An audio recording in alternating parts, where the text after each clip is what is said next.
Narsinghpur police को मिली 3 बड़ी सफलता। जहां स्टेशन थाना अंतर्गत आंख में मिर्ची झोंककर लूट करने वाले 2 आरोपी पुलिस की गिरफ्त में। वहीं करेली थाना अंतर्गत गुड़ भट्टी में चोरी करने वाले उत्तर प्रदेश के 3 अंतर्राज्यीय चोर पुलिस की गिरफ्त में। 3,25,000 रुपये बरामद। वहीं तीसरी घटना नरसिंहपुर के कोतवाली थाना अंतर्गत है, जहां नशे के विरुद्ध बड़ी कार्रवाई में कोतवाली पुलिस द्वारा लगभग 1 लाख कीमत की स्मैक जब्त की गई है। एक आरोपी गिरफ्तार। NDPS एक्ट के तहत प्रकरण पंजीबद्ध। देखिए महाकौशल दर्पण की एक खास रिपोर्ट अंकित बख्शी के साथ। नरसिंहपुर में आज 3 बड़ी वारदात के आरोपियों को गिरफ्तार किया है, क्या क्या मामले हैं सर? ये आज नरसिंहपुर सब डिवीज़न के 3 थानों में आज अलग अलग थानों से बहुत अच्छी कार्रवाई हुई है। पहली कार्रवाई स्टेशनगंज थाने की है, जहां पर करैया खेड़ा निवासी एक कपल खमरिया गांव में शादी में अटेंड होने जा रहे थे। खमरिया गांव के गेट के पास अचानक से उनके व्हीकल के सामने, 2 व्हीलर के सामने एक दूसरी 2 व्हीलर आके रुकती है। 2 अनजान व्यक्ति उनकी आंखों में मिर्ची फेंककर उनकी जो पत्नी है उसका मंगलसूत्र तोड़कर वहाँ से फरार हो जाते हैं। अज्ञात में इसमें FIR दर्ज होती है। इसमें सबसे बड़ी बात यह है कि जो वहाँ उपस्थित और भी जो ग्रामीण जन थे उनके द्वारा पुलिस को तत्काल सूचना दी गई। पुलिस की टीम वहाँ पर पहुँची और ग्रामीणों के साथ मिलकर ही रात में 9:30 बजे के बाद तत्काल उसमें सर्च अभियान चलाया गया और 1 से 1.5 घंटे के भीतर ही पहला आरोपी अभिषेक सिंह लोधी, जो सुरवारी का रहने वाला है, इसको हिरासत में लिया गया और इसकी निशानदेही पर दूसरे आरोपी यशवंत पटेल, जो गोटे गांव का रहने वाला है, इसको हिरासत में लिया गया और विदिन 1.5 आवर्स इसमें जो लूटा गया मोबाइल है वो पुलिस ने बरामद कर लिया गया है। जो मंगलसूत्र है वो उसमें बरामद कर लिया गया है।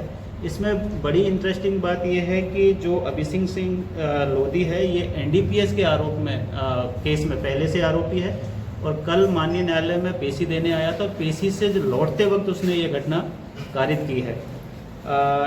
इसमें जब आरोपियों को पीछे और गांव वाले जब इसकी सर्चिंग कर रहे थे तो एक आरोपी का भागने दौड़ने में हाथ भी फ्रैक्चर हुआ है, उसको प्राथमिक उपचार दिलवा के प्लास्टर चढ़वाया गया है।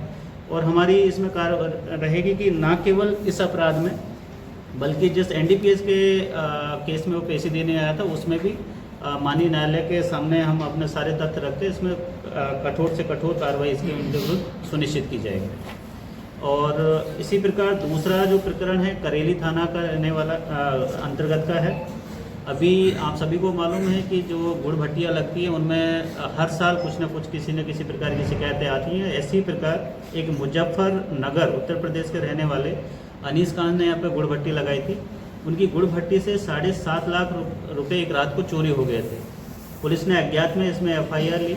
फिर सारा जो, क्योंकि इस बार हमने पुलिस वेरिफिकेशन, सारे एम्प्लॉयज़ का जो कर्मचारी आते हैं यहाँ काम करने, उनका पुलिस वेरिफिकेशन कराया हुआ था।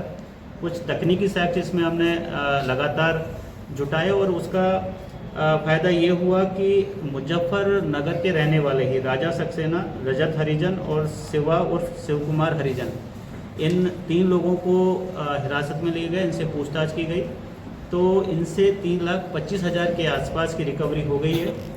इनने पूछताछ में बताया कि जिस दिन ये चोरी करके भाग रहे थे उस दिन ये एक सूखे कुएं में गिर गए थे, तो कुछ पैसे वहाँ छूट गए और बाकी के पैसे इन लोगों ने अभी तक पूछताछ में बताया कि उज्जैन, हरिद्वार, ऋषिकेश, यहाँ मौज मस्ती में घूमने के नाम पर इन्होंने होटल, धर्मशाला और बाकी की जो मौज मस्ती है उसमें खर्च कर दिए हैं। अभी भी इनसे पूछताछ जारी है और जो जिस कुएं में ये गिरना बता रहे हैं वहाँ एक सेफ्टी उपकरण के साथ में टीम उतारी जाएगी ताकि बाकी के पैसे अगर रिकवरी की हालत में है तो उनको भी रिकवर किया जाए। तो सर क्या लगता है कि जिस तरीके से उन्होंने वारदात को अंजाम देने के बाद ऋषिकेश या उज्जैन या हरिद्वार गए हैं, तो क्या ये अपने अपराधों की माफ़ी मांगने भी गए हैं? देखिए, ये हर अपराधी की एक मनोवृत्ति रहती है कि उसको लगता है कि उसने कुछ, सबको मालूम होता है कि उसने कुछ गलत किया है और अब उस गलती का पश्चाताप कोई भगवान के सामने शीश नवा के करता है, कोई किसी और तरीके से करता है। तो ये अपने आप को एक झूठी दिलासा देने का जैसा होता है कि अपराध करो और भगवान के सामने नतमस्तक हो जाओ। बट इस तरीके के आरोपियों का